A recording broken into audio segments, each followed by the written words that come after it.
Welcome, sports fans, to our year-end edition of the RBE Suppliers Tournament of Champions. Rick Mitchell here. I'll be your host today as we declare our grand champion for 1993 from one of the following 6 qualifiers. With me now is our first place qualifier this year, and I'll introduce him properly in just a minute. But for now, you could say that Santo is our novice, our rookie, if you will, this year, and that he learned something from each of our other qualifiers to make it this far today. Now, what did he learn? Well, I'm going to tell you right now. First of all, and the camera will follow me through this in just a minute here. Okay, first of all, Santo, you had to qualify for our final roll-off this year, and you learned that from our 6th place qualifier. And we're going to see him in just a second. There he comes, our 6th place qualifier this year, who made his first appearance in a yearly final last year. He's this year's most improved TV bowler, and he's only 5 games away from winning his first TV tournament ever. Rick Longworth. Next, Santo, you are this year's most improved bowler, and you learned that from last year's most improved, our 5th place qualifier. His participation in this tournament goes back to 1984. That's longer than any other finalist, and he's looking to improve on the last year's 3rd place finish, Gord McAmoyle. Santo, if you want to finish first today, you can learn that from our 4th place qualifier, who is the only competitor today who has won a previous yearly final. And at 19, he was the youngest person to do that. He was Grand Poobah in 1990, Steve Ditto Young. Santo, you work here at North End Bowl, as does our next qualifier. You learn the bowling business from the ground up from our 3rd place finisher this year. He's out to avenge last year's heartbreaking final game 1-pin loss, giving him a 2nd place finish for 1992. He's looking to be number 1 this year, Dave Squirrel Slappendale.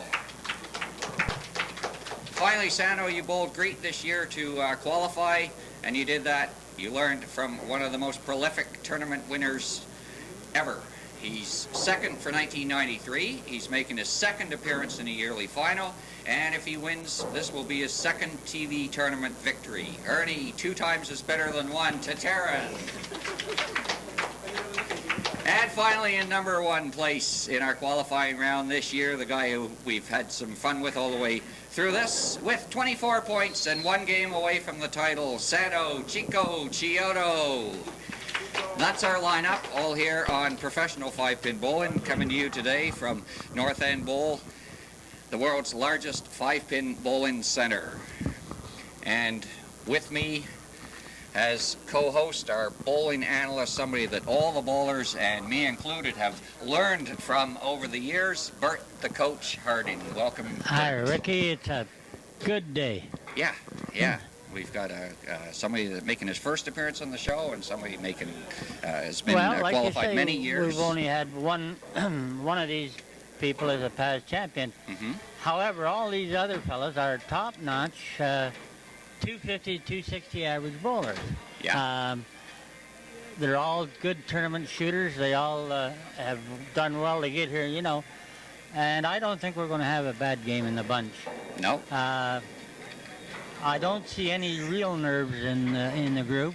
They all look calm. They all look sort of settled down. Relaxed, yeah. It's kind of early in the morning, so I guess maybe some of them it's still relaxed from sleep, and but I'm sure that once the first ball rolled, everybody will start getting excited, and we should see some great rolling. Right. We gave them a little bit of practice, half an hour or so, to practice up here today. Well, here's Gordy McAmoyle. Gordy, of course, anybody who has watched our show for the past few years has seen a lot of Gordy. And Gordy hangs the corner to start with. Of course, Gordy's in business for himself. And with his wife Sharon and his 4 daughters, you know, they're quite a bowling family. They all take a great interest in gorge bowling, but they all partake of it pretty well themselves. They all have been singing. And Gordy's a very, very likable fella and a good shooter.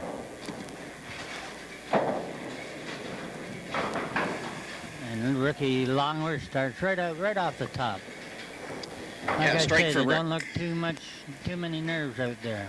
Strike for Rick, a spare for Gord. The game is early. A lot of time to go yet. We'll see what happens. Rick on the screen there right now. Personal best this year. Double for Ricky. Yeah. Personal best this year. Rick won more games this year than he's ever won before. 3. That's 60% of his TV games he won this year. And his TV average was higher this year than it's ever been before. He averaged 248.4 for his TV games. You know, we asked these bowlers to fill out fact sheets so we'd have a little something to talk about, you know, their accomplishments and a little personal information. You know, Gordy's been bowling, it says here he's been bowling 15 years and he's a master bowler. He isn't this year, but he was. His highest league average was 265, his highest single 435, 3 games hit 1028, and 5 games hit 1520. Now there's some good shooting there. It sure is. Most of that at North End Bowl, is it? Well, he says that the Tuesday Mixed League for his average, the Motor City for the high single, North End Bowl, and Motor City were for the 5 Okay, games. so it's split between Motor City and North End. Yeah. Yeah, very good. Very good. Gord's personal best on the TV show this year was his high single on TV at 311. That was actually tied with last year for his high TV game. Gordy says he qualified 4 times for the Open, qualified in first place once. I remember that year. He won high average in the Thursday night mixed singles. And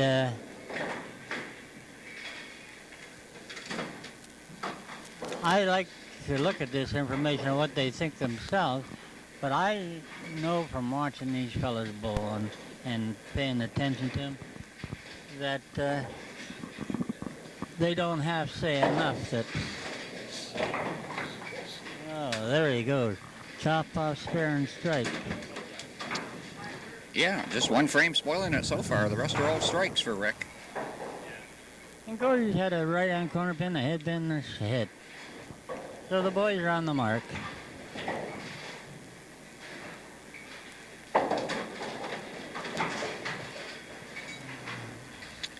Just Gordy missing. held on to that one just a little long. Yeah, just missing on the left-hand side for Gord.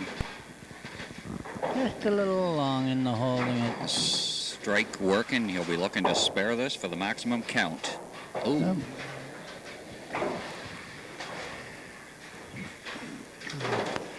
Like I said, Gord was 3rd in our yearly final for 1992. He had the 2nd highest TV average of all our qualifiers here today, 251 for 5 games this year on TV. And he also had the 2nd highest TV game of all our qualifiers, which I said before was 311.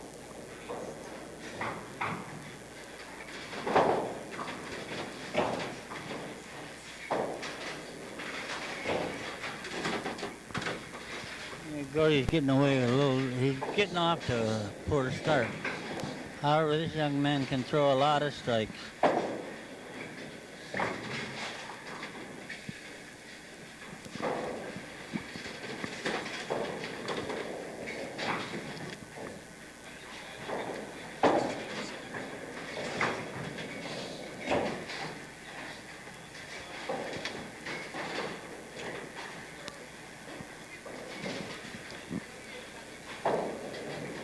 Halfway through the game now. Gord McElmoyle 85 in the 5th.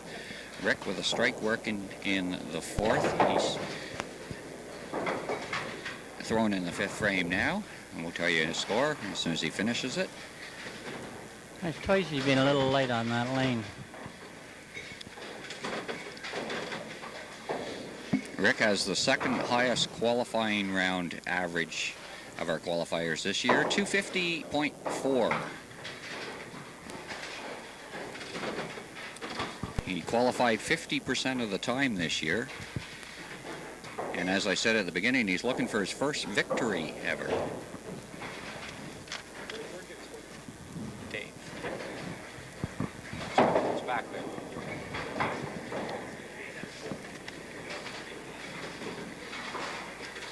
And Rick has also qualified for our year-end final 2 out of the last 3 years that he's bowled in the tournament.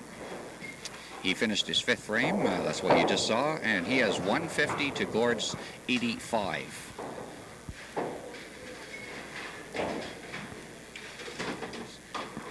So a commanding lead here for Rick Longworth as we go into the second half of our first game today.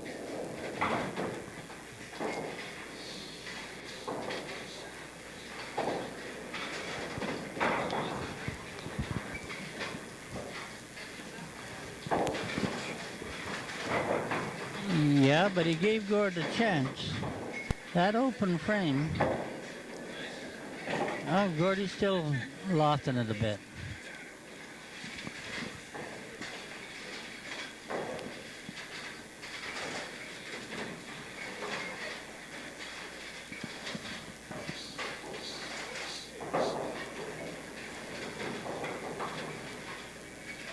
You might have noticed when the camera was on Bert and I over here, this beautiful looking trophy between us here, this big silver cup. We'll maybe move that over at the end, and or between the games here, you can take a better look at it. Yes, it's the Alex Sparky Donaldson trophy, donated in memory of Alec Donaldson. Mm-hmm. Just about the greatest or the best bowling man around for many, many years. As manager, coach of the old Acadian Cleaners team. Brought along some terrific bowlers. People like Lloyd Sabin, Dick Adams, Ozzie Keeler, Denny Linton, Bobby Gallagher. He had names. Henry Chernovsky. Yeah, He had some powerhouses. A lot of names from the past. Oh, yeah. And some of them are still bowling, too. Yeah, the odd one. Red Hickey. I understand he's back bowling this year. Yeah. Yeah, Alec, was quite a coach, quite a manager, quite a movement in the bowling industry. Mm-hmm.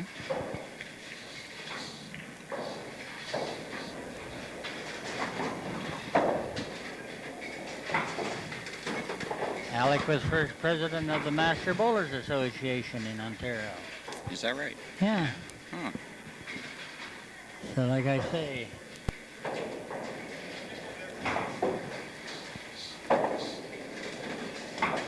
Well, we have the names of our bowlers who have won since 1974, I believe this started. Maybe next game we'll give you some of those names, and that'll bring back some memories, too. Uh-huh.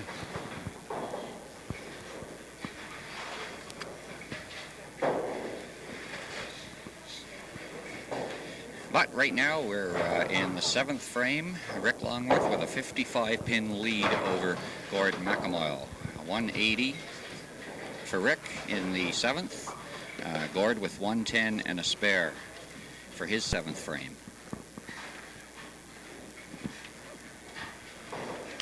You know, we read Gordy's bio here. Rick Longworth's bio is pretty good. His wife Nancy, they don't have any children, but he says he's got 3 cats. He's got a brother and sister. He's the youngest in the Longworth family. Uh-huh. He's a sports nut. He's active, of course, I know, in the decentralized association at Ajax. He's also a member of the board of the Ontario Durham 5-Pin Bowlers Association for the last couple of years. Mm-hmm. And his favorite sports are golf, bowling, and softball. Well, 2 of them are summer sports, and one's a winter sport, more or less, so he's a pretty active boy. Highest average was 252, single of 405, 977 for 3, and 1528 for 4 or 5. Other good scores. And like I say, these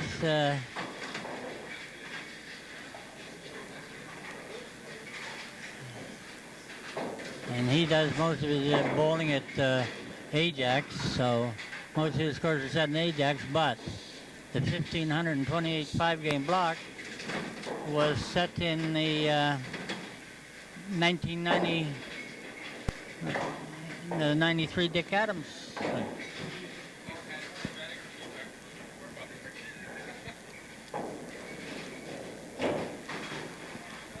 What are your future bowling goals? Success in Ontario Open and Masters tournament. Well, I think he'll have that, I'm sure. Yeah, we've really seen Rick come on strong in the last 2-3 years, both in this tournament and the other tournaments that we've seen him bowl. Yeah. I think he won the horse race tournament last year, didn't he? And last year or the year before? Anyway, okay. I know that in the horse race tournament,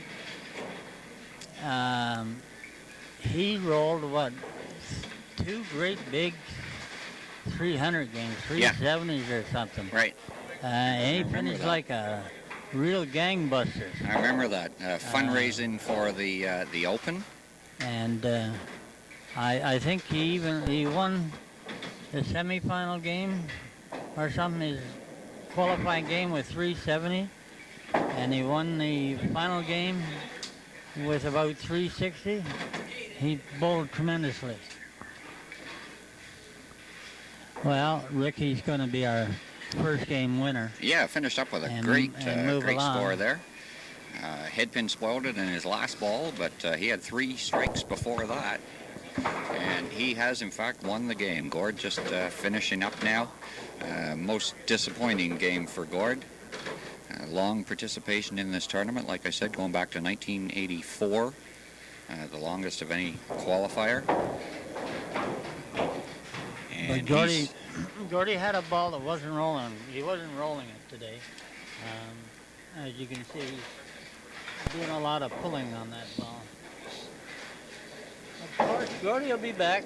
Gordy will be probably here next year, too. Oh, yeah. A lot of... if we, all things being equal, Gordy will be heard from. He's bowled in almost every month for the last 4 years, so I'm sure he will be back. The final score today, Rick Longworth 280, as we were talking about his big 300 games in other tournaments. He bowled 280 here today to Gord McElmore's 179. And that concludes our first game, which means we bring on our next qualifier.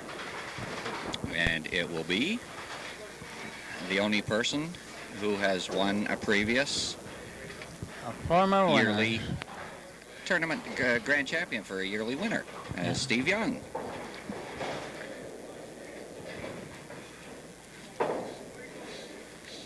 And as young as he is, we seem to have seen this guy for many, many years, and we have.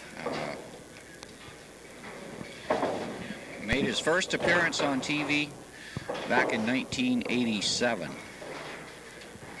He was only 15 years old, 15 years, 9 months at that time. He's been bowling for 15 years.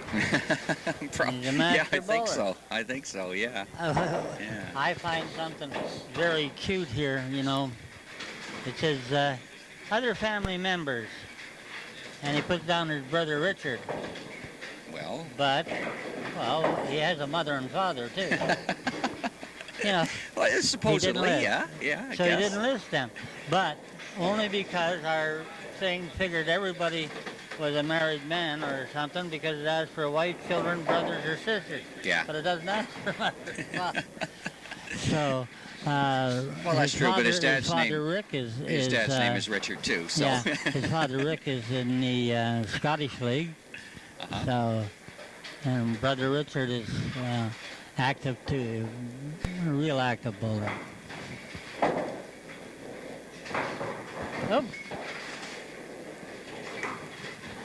tapped for a corner pin. Rick Longworth with a little bit slower start this time. He came on like gangbusters there at the start of the last game. It's hold up with a head pin in the first frame. And now a left corner.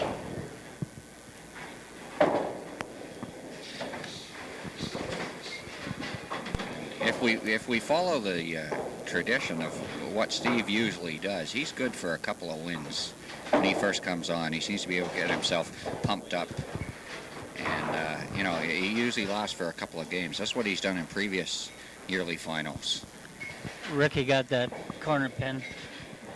You know, he misses the first ball, and that's not any indication of his specialty, because he's quite accurate usually. I understand that in the last Masters tournament in the Mark 10, that he went 9 out of 10, picking 9 out of 10 shots to the corners, you know. So he's quite usually quite accurate. That's very good, yeah. Yeah, that's a good practice for somebody. When you come up and practice, a lot of people just throw games. But if they would do that Mark 10, it's for one of the games, it's fantastic practice. That's when you go for a corner, left corner, right corner, and then the head pin. And you can really get your game together by doing that. There's many practices you can use, but you're right. Most people, when they come up to practice, say they're going to practice, come up and just throw balls down the center. Mm-hmm. Well, throwing balls down the center is great. You learn how to hit the center. But the most important shot is the second ball. Is the spare. And that's the spare, and that's how you shoot the corners. Chop-offs. And there's a tough shot is a chop-off. Well, Stevie threw another hit. This game is a little slow getting started, but... Yeah, Steve just with a head pin there in the middle of two strikes to break them up. Just to keep the game honest, I guess you could say. Still a close game, though, after 3 frames. 38-28, both on the head. Rick's making his start. He's got a strike in the third as well. So just 10 pins separating the two bowlers. And there's the second Beautiful one double. for Rick. Okay, we're making a game of this.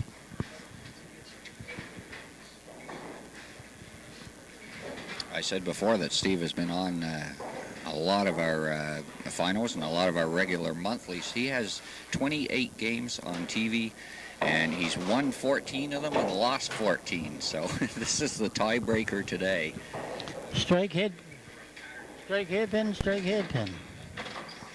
He's also won more tournaments, more TV tournaments than any of our other qualifiers today. He's won 8 tournaments over the last 8 years.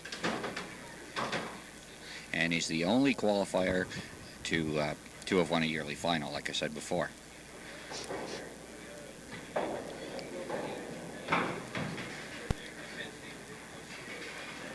That's very nice pinning. To get 15 on the head pin, that's what you got to do. Nice pinning. Yeah, well, look at that, though. The same lane, too. He has a strike head pin, strike head pin. So this is his lane for a strike. And it's the 5th frame.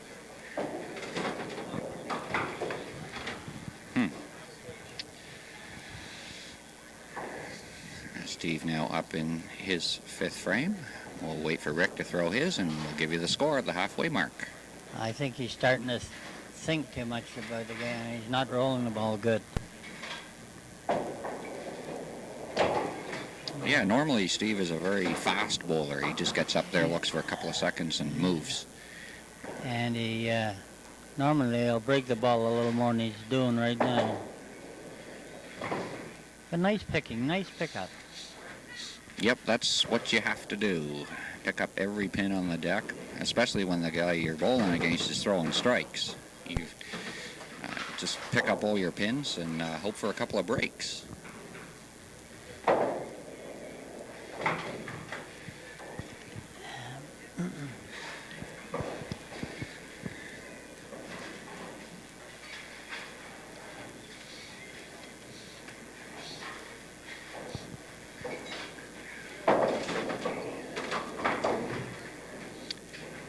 Okay, and a spare for Rick Longworth, giving him a 15-pin lead after 5 frames. Steve Young with 93, Rick with in the 5th, Rick with 93 in the 4th, and a spare working. So 15-pin lead. He can increase that lead with this shot. Oh. Well, that's that's going to bring things right close. Rick had a 1-frame advantage in the 5th, and he's just negated that now with an open here in the 6th. So with a little bit of luck, Steve can pull himself back into this game. Because you got to think that the way Rick's bowling, he's going to come back with a strike next frame. Oh, yeah.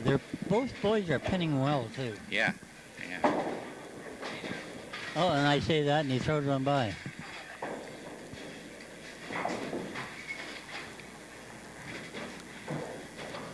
As Rick said, he'd been bowling approximately 30 years, the last 9 on a regular basis. Well, he has been bowling really regular on the last 9 years. There he comes. Now there's his head pin lane. Yeah. You got a hit on. Yeah, maybe that's the break he was looking for.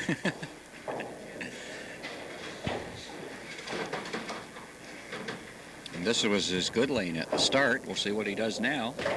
Oh, yeah, he's back on a big double. Oh, and the big clap. Yeah.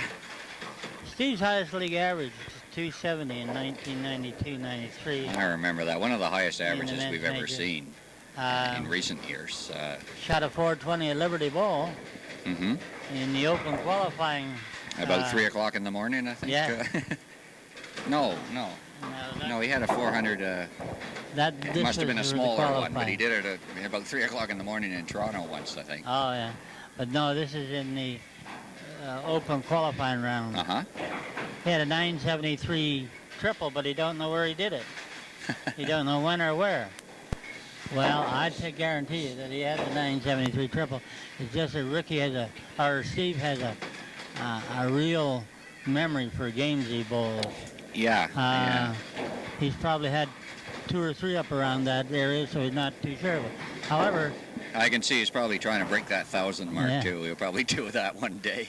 He had a 1545 5-game block at North End Bowl, December of '92 in the Tournament of Champions. Tournament of Champions. Yeah, I remember that. Yeah. I think he'd been quite a few months without getting on the show, and he was just determined to get on the show that day, and Ricky's got one. Just blew everybody away. Needless to say, he was the top qualifier that day. Please list your most significant bowling achievements. Open qualifier,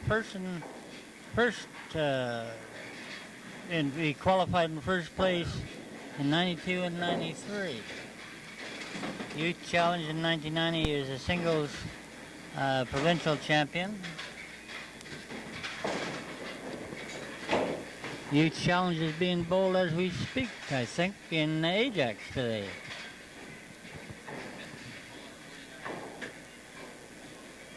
What are your future bowling goals? All of them. Perfect game, Masters victory, all of them. And Steve, after a double, comes right back with a head pin on that lane again. That's 3 head pins on that one lane. The ball must be moving a little different on that lane than it is on the other one. And the other thing that's funny about that, each head pin followed a strike on the previous lane. Right. Yeah. You know. Well, he's back on his good lane now, but he's going to have to finish on that lane, on his bad lane. He's on his good lane now. Let's see if he comes up with a strike. This is the 9th frame. Oh, yeah, see, no problem on that lane. No. He's had 1 miss on that lane. Rick with a potential 279 if he strikes out. Steve with a potential 258 if he strikes out. So the game is still there for both bowlers. There's one of them for Rick. Ricky is making it tough now. Now Rick with a double in the 8th and 9th. He can close Steve out. Yep, Right he here. can. Yeah, with a strike, with a strikeout in the 10th frame, Rick will win the game. And there's one of them. That's 3 in a row now. This is what this fella is noted for, strings.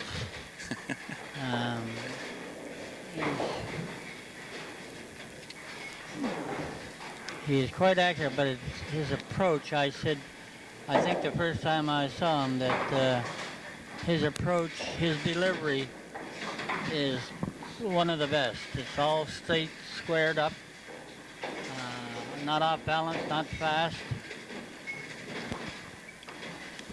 Something for the young bowler to copy.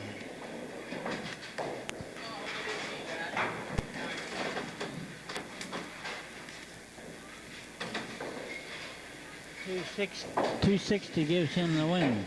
Yeah, it does. Well, Steve could only go to he didn't punch the 258. head pin on that lane. He punched a 3-pin. Maybe he tried to make an adjustment so he could strike out, but He did make an adjustment and he spared it.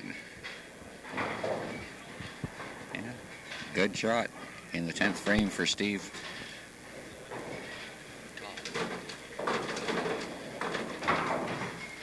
And he finishes with a hit. Yeah, so we say goodbye to Steve for this year. Rick Longworth, our winner of game number 2 here today. A nice 260 game, just about 20 pins less than last time, to Steve's 228. And the whole story there was head pins, especially on lane 49 there. Well, the other thing is that small string that Rick put together of 3. He's another one who's no stranger to anybody who watches the show over the last few years, Dave Slappendale, another young guy.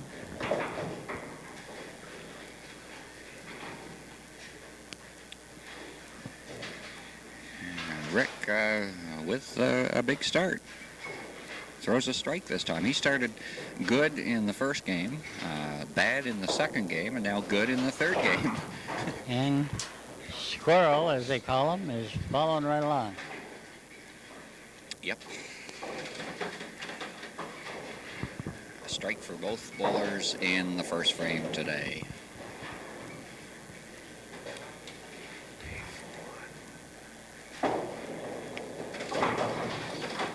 Yeah, he hung a left corner. Dave had the highest qualifying round average of any of our qualifiers here today. He averaged 255. That's in the qualifying rounds to make it onto TV. Just a super year. That was his highest qualifying round ever. And it beat out everybody else this year.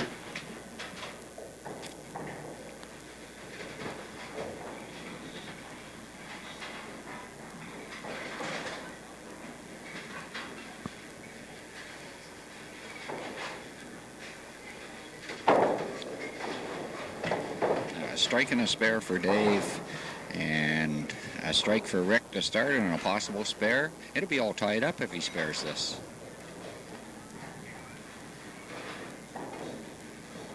Oh,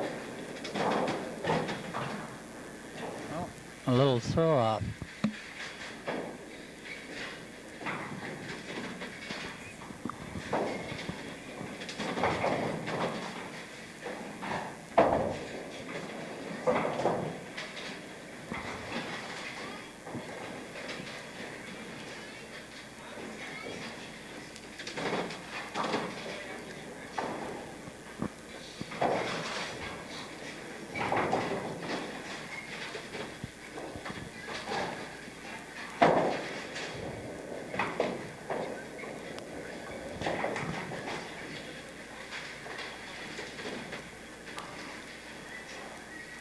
Well, he didn't get the spare. So Rick falls behind just a little bit. In our third game, third frame, he does pick up the spare in the third. You know, I on that first ball, for both of those last two frames, Ricky's doing what I call breaking his elbow. Instead of a full arm swing, he is chopping it off by breaking his elbow and not having a full arm swing. Uh-huh. But on the spare shot, there, that last ball, he got his full arm swing back. So he may start now.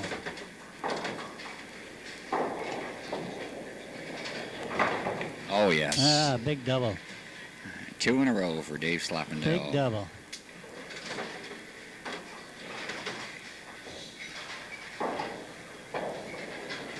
Putting the pressure on early, as all black marks in this game: strike, spare, and 2 strikes.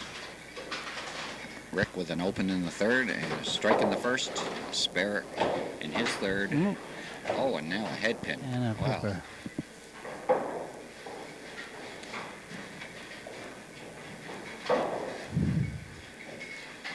Now Rick is having the same problem that Steve had earlier on lane 49. He's having an open on 49 and a mark on 50. But pinning his wood well.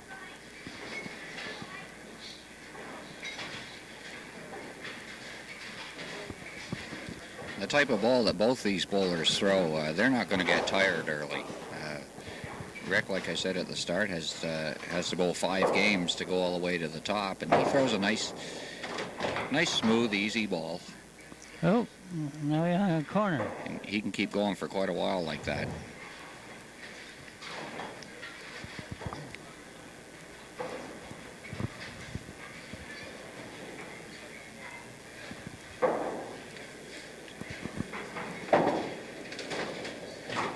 Very nice pinning, very nice. In their previous matchups, Dave has only beat Rick once out of 4 times that they've met each other on TV. So he seems to have a little trouble with this guy sometimes. Oh, there's that crazy sound again. Pop. Same as last game, eh? After 2 in a row, punch a head pin.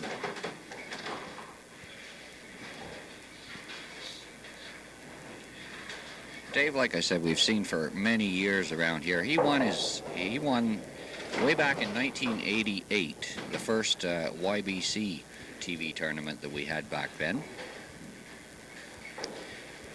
He was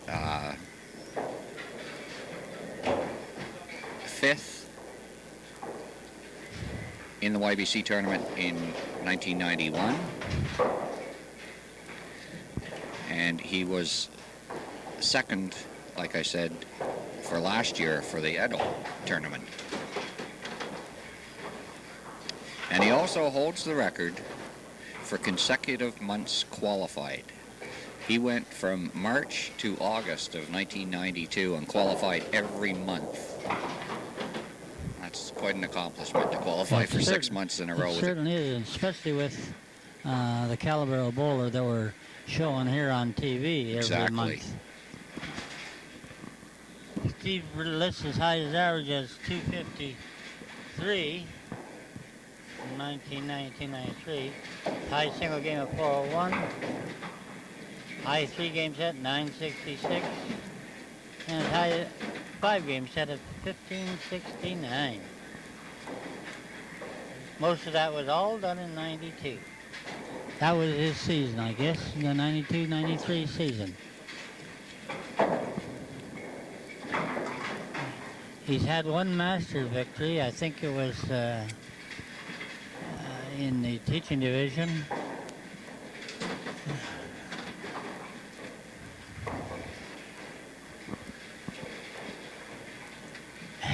What are your future bowling goals? He wants to win everything at the Open this year. Yes, I was talking to him about it this year. He was just off the mark last year. They take 10 guys, and he was 11th or 12th or something like that, which means he kept score for the team when they were bowling. And I said, "You're going to bowl the Open this year?" And he says, "Yeah, I'm going to qualify. I don't want no more keeping score." Yes, these guys get frustrated keeping score, but it's another bit of experience along the road. Yeah, and you know you have the qualifications to be there. You know, you might have had one bad 5-game set out of the 20 games that they bowl. Well, And you come close, but you just don't make it. And you know you should have made it. you can tell that he's a friend of Sando Chiodo's. Please tell us anything else you'd like to mention on TV. And he's got the Netherlands soccer team as number 1. He's the Netherlands number 1. Chico has something to say about that. Yeah, I imagine with a name like Chiodo, he's not cheering for the Netherlands. No, it's not fair. I looked at some of the bios, and Santa will have something to reply. Dave claims the Netherlands number 1. Well, Santo, of course, will tell you they're not even close. It's marvelous to see these fellas, even though they're good bowlers, have interest in other sports. Meanwhile, back at our game here, Dave, with approximately a 30-pin lead after 6 frames.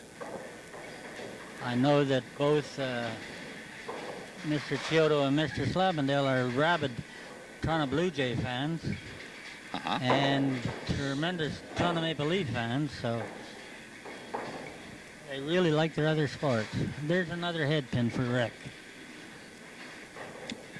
Yeah, second one for Rick, and again, it's on lane 49.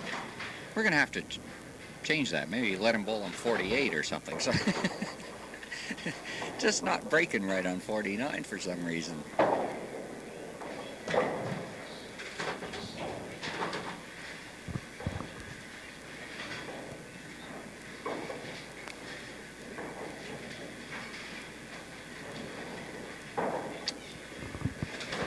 So as we come down to crunch time, the last couple of frames, Dave Slappendale with a 50-pin lead after 8 frames completed from both bowlers. Dave 195 and a spare. Rick with 160. Oh.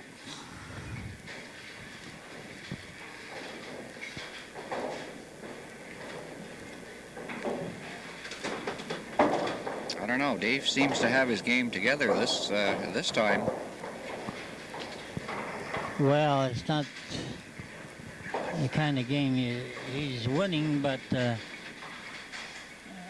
he's having a few bad breaks too. He's not got the ball rolling like Dave Slappendale can roll the ball. No, but he has almost 200 in the There's seventh. the kind of ball that Dave Slappendale is noted for, the working ball where he gets a slide on the corner or something that he's usually on the side and gets a lot of action. That one. And that will, in fact, win the game for him. With that shot there, leaving the corner pin, won the game for Dave. He has a possible 285 if he strikes out. Rick with a possible 220 if he strikes out. Oh, David threw the corner away.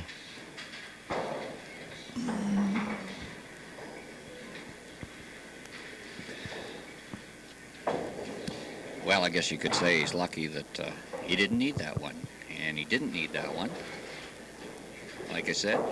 So Dave is the winner of game number 3 here today.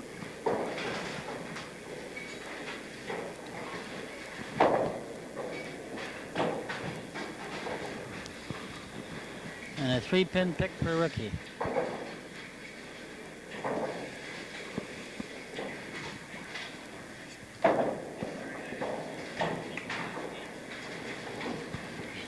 And he threw a beautiful cover. Beautiful ball. Well, he needed to get the 200 game. Oh, missed the headpin again.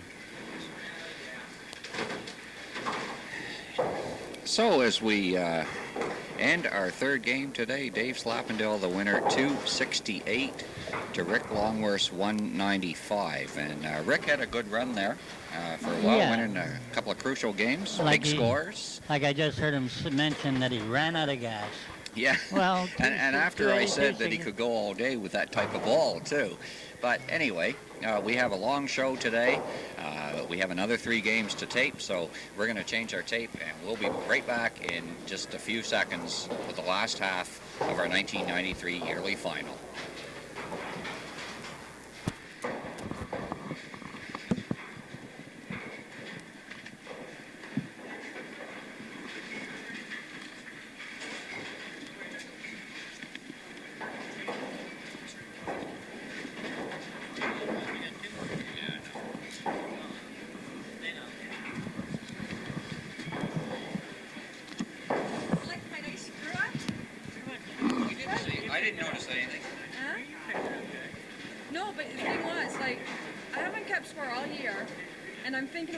Okay, now, how do I get, if somebody throws it through the hole, what do I do now? Oh.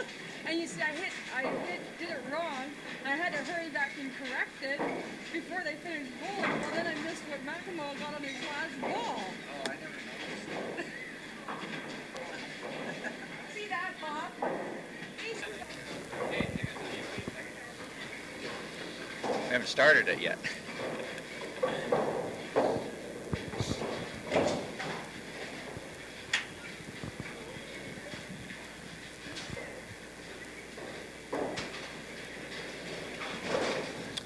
Okay, we're back, just like I said, with the final half of the 1993 Grand Champion of the RBE Suppliers Tournament of Champions, and the winner will come from one of the next 3 people that you see in our first game here.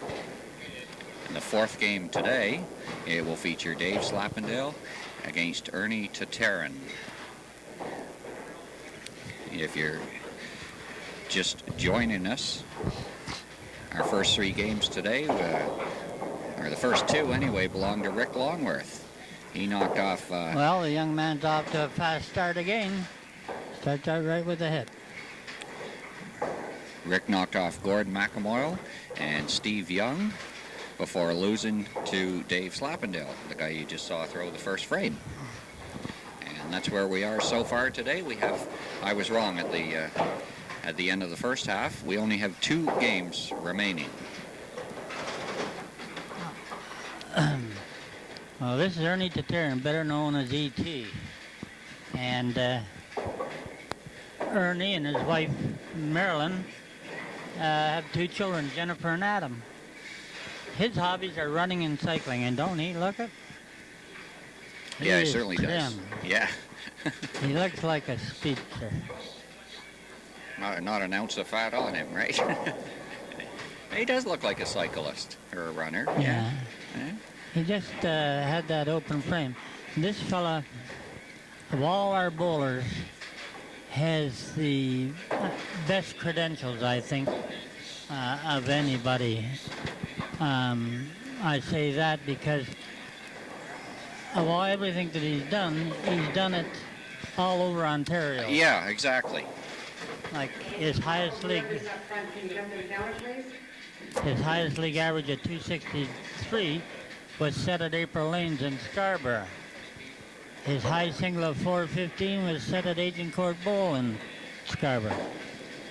His high 3-game score of 1020 was set at Brimley Bowl, and his high 5-game set of 1566 was set at Echo Bowl in Brantford for the CBC qualifying round. Yeah, that's what I meant in the introduction when I said he's one of the most prolific tournament winners. That's what I meant. All over the place, this guy has won. Yeah, he is. He won the provincial CBC finals and was on the 1990 show.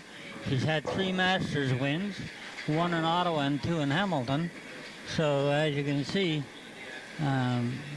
this young man, he doesn't care where he bowls. He can throw good shoot shots in every place he goes. Yeah, he's bowled in Oshawa for the last 3 years, I guess. Comes out to all the tournaments. Always competitive. In fact, he qualified in the first TV tournament that he entered. And that was back in May of 1991. And that was the Motor City special. Yeah. The last show we filmed at Motor City before it closed down.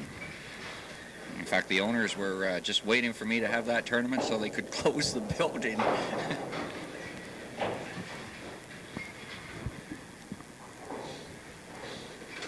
It's a pretty close game.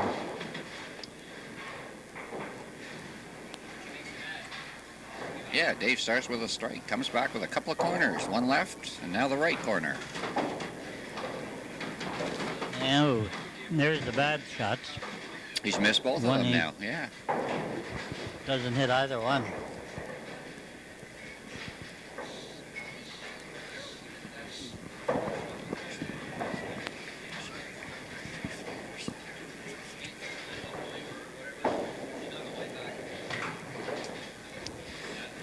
And he clears the deck, giving him a 15 count in the third frame. Ernie with a spare working. And personal best for Ernie this year, he qualified 50% of the times he came out this year. That's better than he's ever done.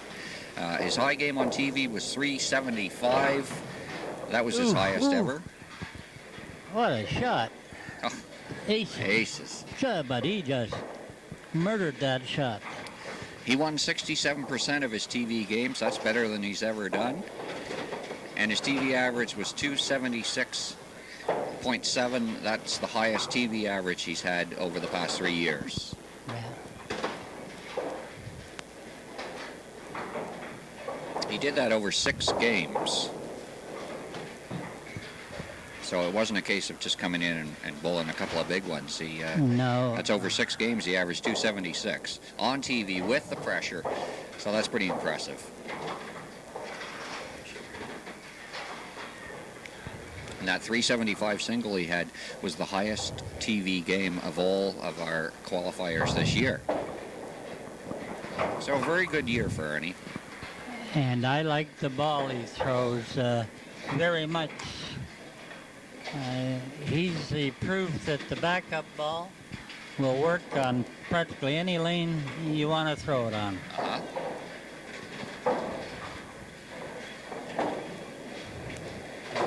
And the corner pin spare.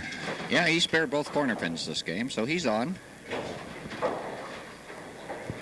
And we were talking in the first half about previous winners of the tournament. Of course, their name will go on this beautiful silver cup trophy that I have beside me on the table here.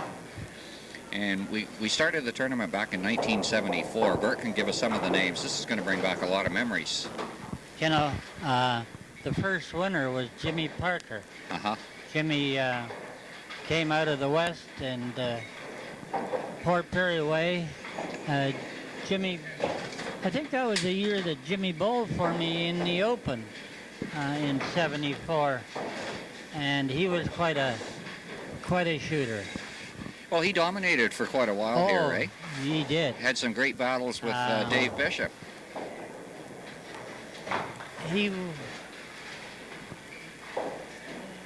Yeah. Davey Bishop couldn't beat him, and Mike Childerhose couldn't beat Davey Bishop. That used to have a thing. And then it was Harold Ballum. Of course, everybody knows Handsome Harold. Prince Hell, Yeah. I think they call him, yeah.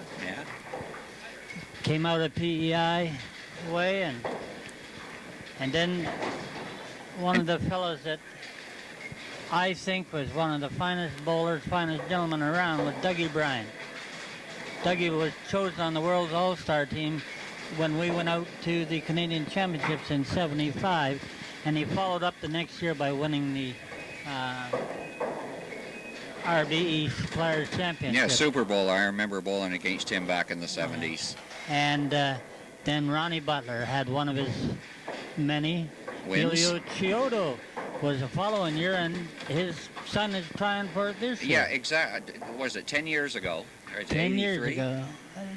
No, it was in 78. Okay, well, in 83, Elio made it into the final, Yeah. and 10 years later, 93, his son is here. Yeah. So, And then, of course, the blonde bomber, Dale Strutt.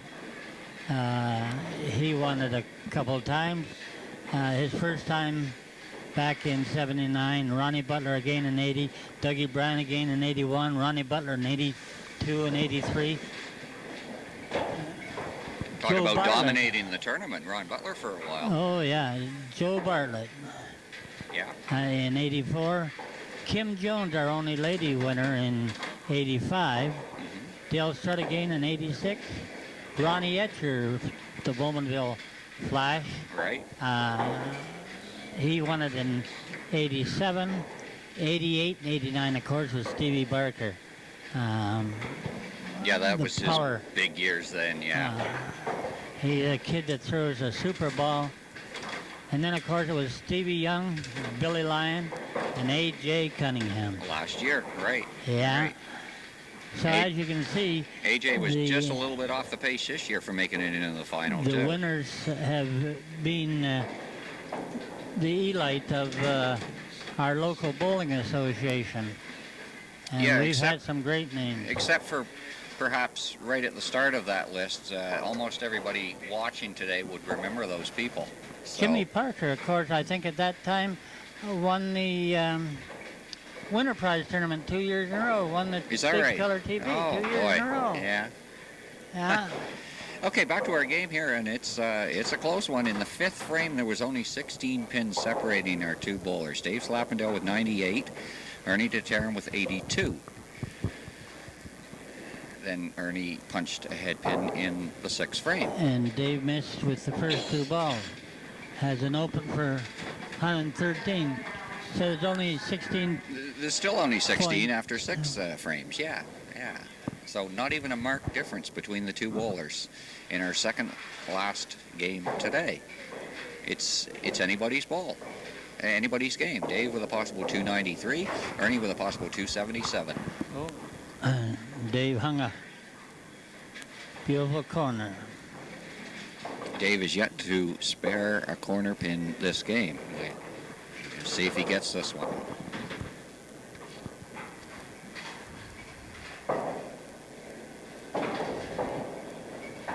No, sure.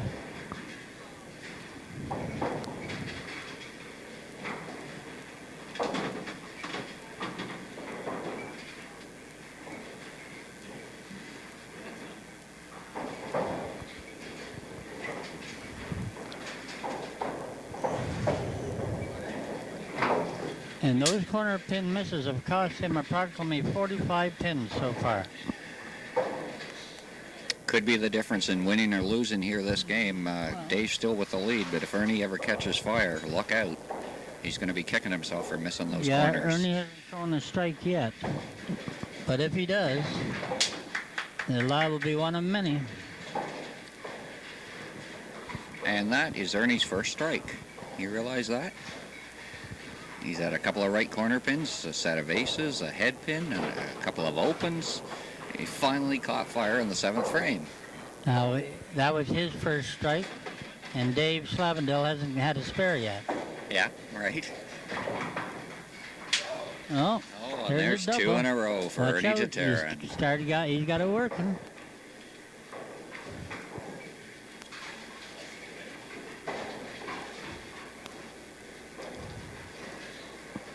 These guys have only played each other once before, and Ernie lost. Another corner for Davey. Ernie lost today, but it was a huge game. He lost with a 285. Dave threw a 294 at him. A little different complexion to this game. It's going to be close, but not near as high. Oh, well, there we go. Four Yeah. corner pins and not one spare. Again, yeah. I think Dave should take my advice and throw that Mark 10 for practice.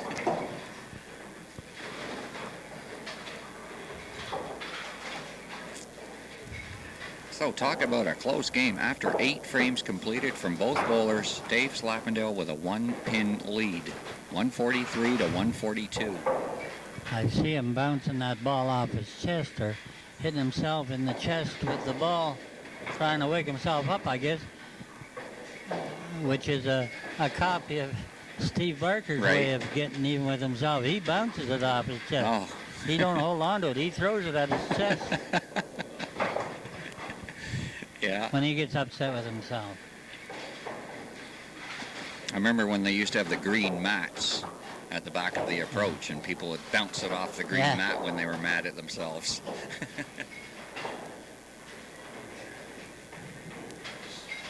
So Dave with, Dave finally had his spare, Bert. Oh, Ernie gave him a break. Picked another hit then. Yeah, every time Ernie looks like he's going to overtake Dave, he runs into bad luck. That's his second head pin. But he's pinning well. You know, we could have a 1-pin game here. Dave can go to 173, and Ernie, if he picked up both this, he'll have 172. Yeah, exactly. There's only 1-pin difference right now. And now he's only got 167. So if Dave's get a hit, he'll have a 6-pin lead. Okay, Ernie now going up in the last frame. He can't shut Dave out. He can come within 6 pins of Dave's possible score.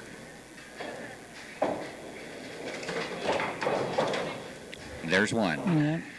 Like I say, even though the scores are low, it's exciting because they're so close. And it's so nice to see them fighting back. Yeah, nobody's really given up here today. Nobody's blown the other guy away way before the end. It's all come down to the last couple of frames. Usually the last frame, such as the case this time. Ernie with a chop off. Well, it depends on Dave. Dave gets a head pin. It could be over.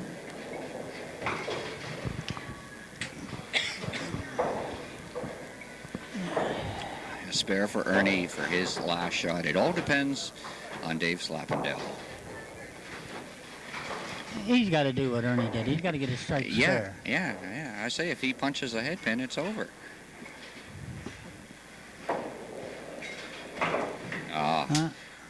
He needed that shot. He still hasn't won the game, but it's looking a lot better. He gets a 25 count. He wins by 1.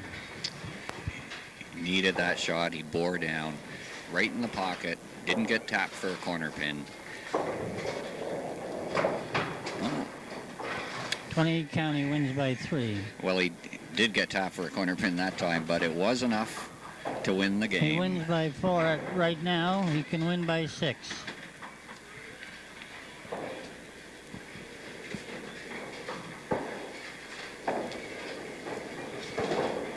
Never spared a corner. No, he won the game without sparing a corner pin, as Bert says.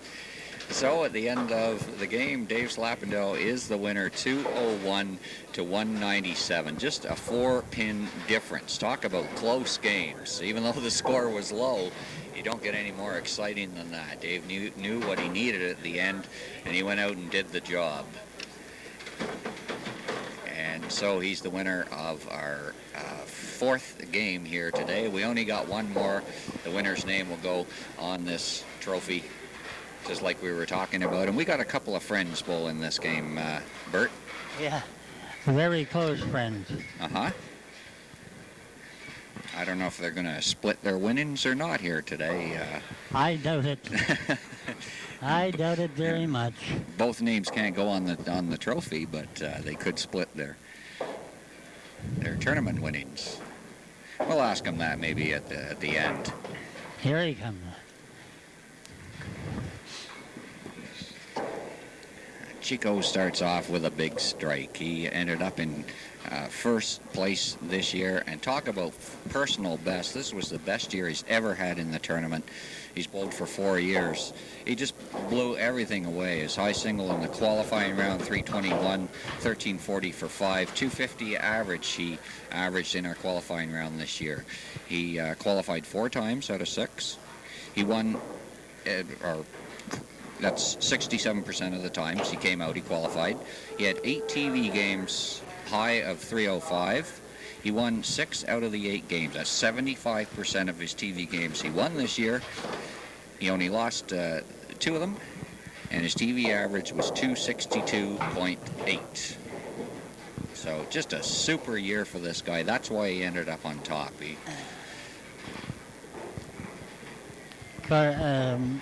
Sando's still a student at Durham College.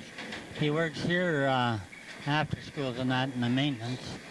Of course, like we said, his dad Elio and his mom Christina with his sisters Maria and Pina, and all of them, his brother-in-law Pat, and of course Tom England's his brother-in-law too. They're quite a bowling family. They've all participated. I had the pleasure of coaching Sando and Maria and Christina when they were at Motor City in the YBC.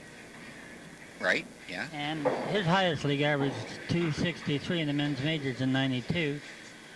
High single of 390 in the Uptown Industrial League in 1990. Good game. 946 in the men's majors in 92 and 1436 in the YBC tournament in 1991. Very good. He says, please list your most significant bowling achievement. Second place team in the Ontario Winter Games in 1990.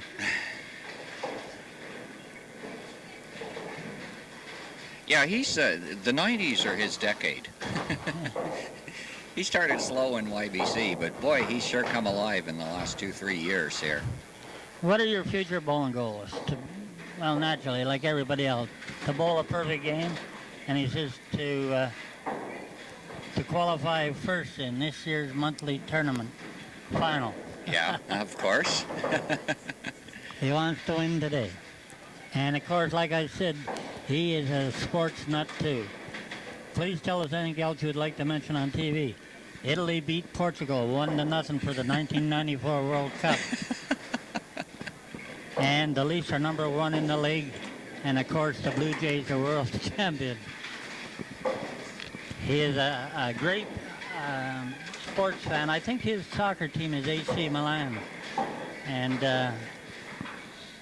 he has some beautiful soccer equipment. Of course, Sando was quite a good soccer player himself until he was playing in the school league and got his tackled by somebody around the knee and got his knee. Wrecked up his knee, yeah, I remember that. He was on crutches for 6 months.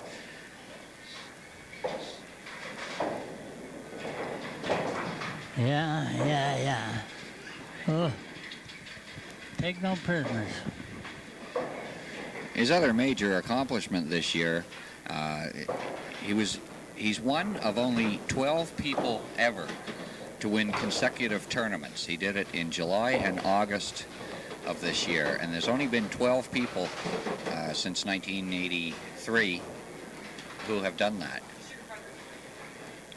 And that's another hard thing to do, is to win 2 tournaments. You might qualify 2 tournaments in a row, but to win both of them is really hard.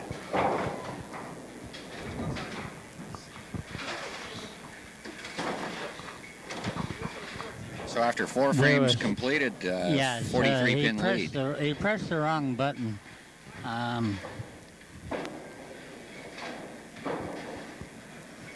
43 after the first ball. Oh. And to give him a full reset instead of just a clear. So a 43-pin lead by Chico after 4 frames.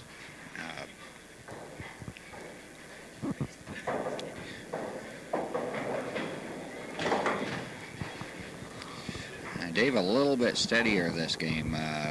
Starts with a strike and a couple of spares and a possible spare here. That'd be the 3rd spare in a row. Chico with 3 out of the 5 frames strikes.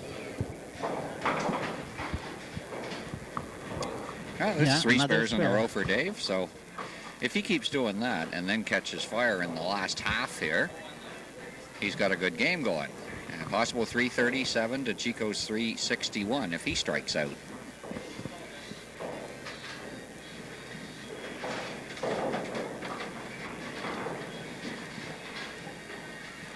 Dave now on lane 50.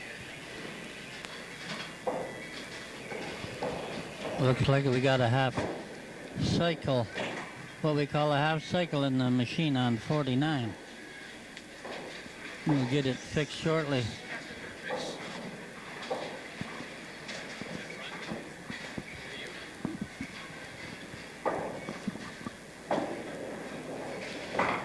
Another spare. But 20 count spares, he doesn't gain too much ground. Okay, we have, we did have a little problem with the lane, but it's all fixed up now. We're going to go back to our game. I thought I was going to have to do some fill time. That's why we came over to us. But we're back to the game now. Santo up in the 6th frame. Oh, picked another head pin. Oh, picked a head pin. Well, that's his first one. He had a chop off back in the 2nd frame.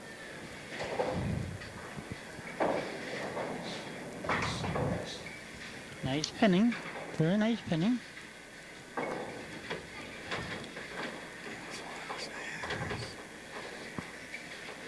Dave with 1 strike and 4 spares.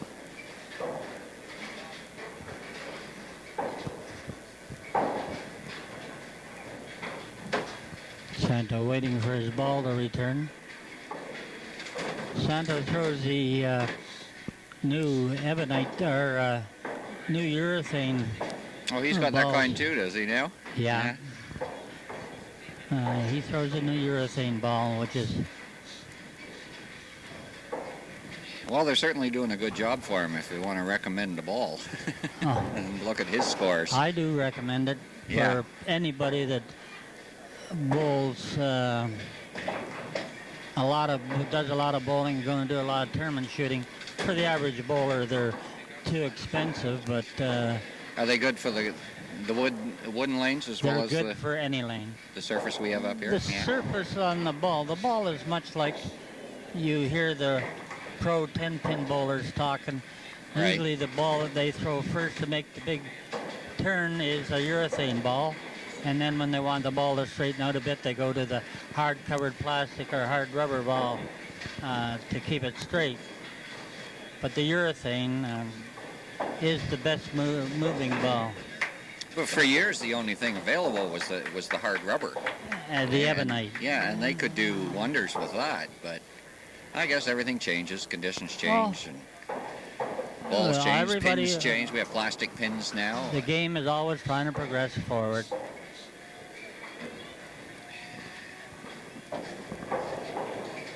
The other advancement we have up here is a new composition for the rubber bands that go around the pins. And we tried them out in our 369 tournament on Friday, and boy, did that ever make a difference. You had to average 300 for your 5 games in a 369 tournament, of course, to qualify. Just made the scores go nuts. Yes, we had 3 games over 400. Yeah.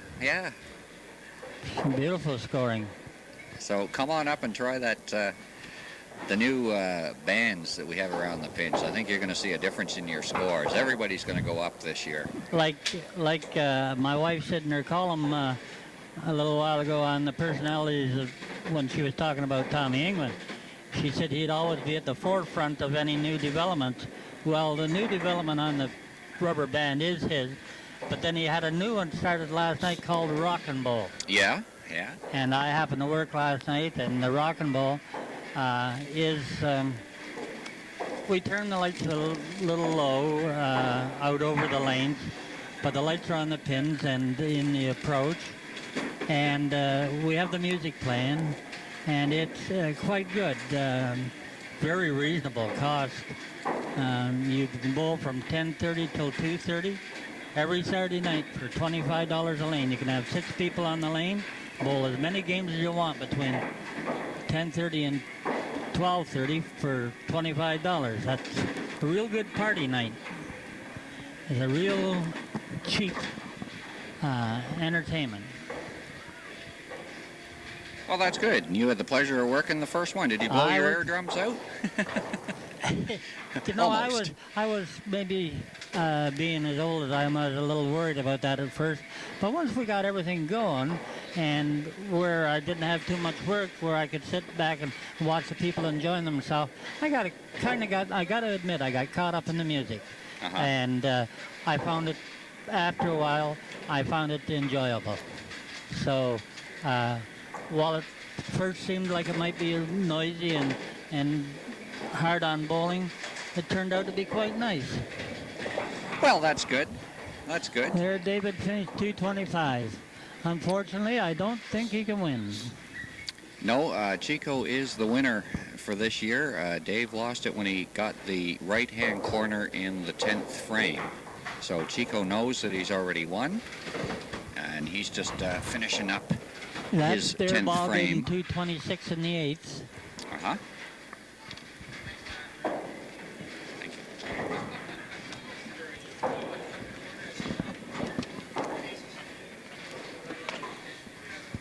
So like I said, Chico just finishing up there. Throws a spare in the 10th. One more ball and we'll be able to tell you his final score.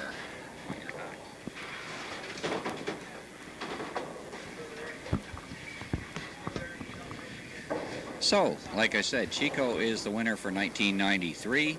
Ends with a beautiful 286 game to Dave's 225, and we're going to bring on our winner here right now. Come on. Come on in. Congratulations, Way Chico. to go, champ.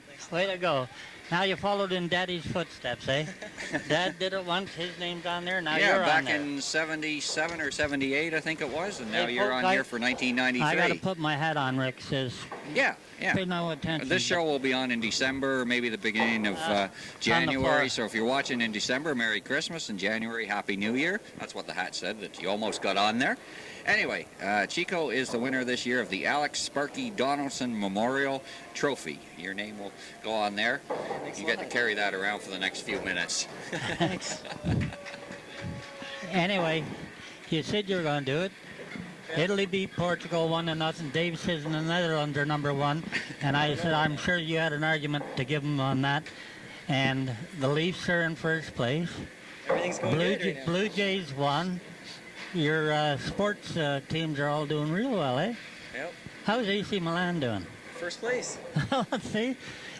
So, Everybody's winning right now. What happened to the Leafs at the end of last year? Well, I guess I wasn't supposed to say that. Anyway, they did all good that. in the playoffs. Great. Anyway, Anyway, congratulations. You really have had a splendid year. And keep it up through the Open, eh? Yeah, I'll try to make that. Well, if you roll the ball the way you're rolling right now, can't see anybody stopping you. So, anyway, do you all find the it? best. Thanks a lot. Do you find Take it care. easier or harder to bowl against a friend, somebody you hang around with on TV? First time Does it was kind of matter? hard, but this is the third time, and Yeah. it's pretty easy this time. Yeah, I didn't you really each mind. you each won a game. I beat him twice. Did you? Beat him in the final once. I thought he won. I beat him twice on TV. I know you won a tournament by beating him. Yeah, and then I before. just won this one. Yeah. Yeah. So that's Yeah. two. I thought And he he- won the other one. Yeah, He he won. did. He won the other one. Yeah. He won one, and Santo won two. Yeah. Yeah. So I Yeah. get the bragging rights for a long time. Yeah. Yeah. Okay. Well, congratulations. Hey, thanks a lot. It's been a good show, and you're a good sport at the start there too. Yeah. So. Thanks a lot. And you're a worthy champion too, kid. You got a long way to go. Tom. Okay. Yeah. Okay. We Congratulations expected once Mr. again. England maybe a little before this. However, since he's your brother-in-law, you can get him at any time, eh? No problem. Okay. Okay. Congratulations Thanks a once lot. again. Thanks. Maybe someday we'll do this again. And maybe we'll do it again someday. Yeah. Yeah. Right. Okay. Take Anyway. it with you. Okay, thanks. And we will be back next year with a couple of special editions of our TV tournament. The first one of which will be, I guess, the coach's favorite show of the year, or one of his favorite shows. We're going to do it with the YBC kids, between the seniors, 14 to 18 years old. We do it once a year. That's a good show. That's, well, the two finalists today, that's where they got their start. Yes. On Youth TV. Right, like I said, Dave won the very first one we ever had. In fact, Steve Young, Santo, Dave have all competed on that show. So yeah, Steve is the only person to win 2 in a row. Yeah. On the YBC show, 88 and 89, I think it was. So, but as far as that goes, the other shooters we've got around here, like Ernie Tatarn and Bob Way and A.J. Cunningham and Gordy McAmaw, you know, these fellas are a little older. They have a lot of experience, but these young kids have a lot of desire. Yeah. And right now, I think they're getting by on adrenaline. The other guys will always be around because of the fact that they are so steady. And we should have a pretty good look at bowlers over the next few years still. I can't see us lose anything, because we do have a few coming up too. There's a few young ones coming up, yeah. Steve Young's kid brother, Richie, and we've got kids like Vince Desereau and Sebastian Blanchette. Yeah. So we've got some pretty fair shooters coming along too, along with what these old timers. So we sure do. Those last 2 names that you said, I expect to see them in the next show that we have, the YBC show. Oh, you can almost bet on it. Right. They'll be there. Okay, so we're going to tape that in January. It'll be on TV probably all of February.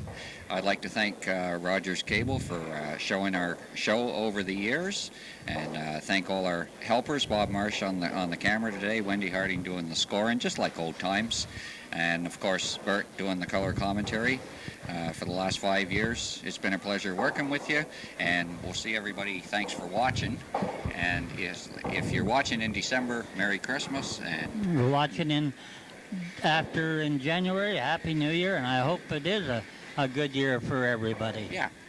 So thanks to everybody. It's been fun, and we'll see you in the new year with our special show. Yeah, just keep them rolling. Bye now.